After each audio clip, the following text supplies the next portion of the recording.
Energetic star Ram Pothineni ప్రస్తుతం Mahesh Babu P దర్శకత్వంలో cinema చేస్తున్న విషయం తెలిసిందే.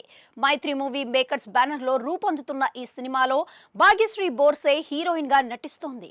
ఈ సినిమా కోసం రామ్ సాగర్ అనే కాలేజీ కుర్రాడు పాత్రలో కనిపించబోతున్నాడు రామ్ పోతినేని.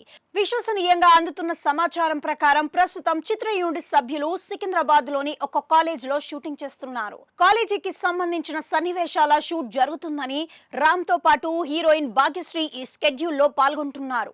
భాగ్యశ్రీ వెంట పడే సన్నివేశాలతో పాటు కొన్ని కాలేజ్ గొడవలకు సంబంధించిన సీన్స్ ను సికింద్రాబాద్ కాలేజ్ లో దర్శకుడు మహేష్ బాబు షూట్ చేస్తున్నారు. రామ్ గత చిత్రాలు బాక్స్ ఆఫీస్ వద్ద తీవ్రంగా నిరాశపరిచాయి.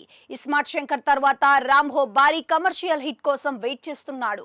ఇటీవల వచ్చిన డబుల్ ఇస్మార్ట్ బాక్స్ ఆఫీస్ వద్ద బొక్క బోర్లా పడింది. దాంతో రామ్ కాస్త ఎక్కువ గ్యాప్ తీసుకొని మహేష్ బాబు పి దర్శకత్వంలో సినిమాను చేసేందుకు ఓకే చెప్పారు. ఈ సినిమాలో రామ్ పాత్ర ఆయన ఫ్యాన్స్ కోరుకునే విధంగా ఉంటుందని అంటున్నారు.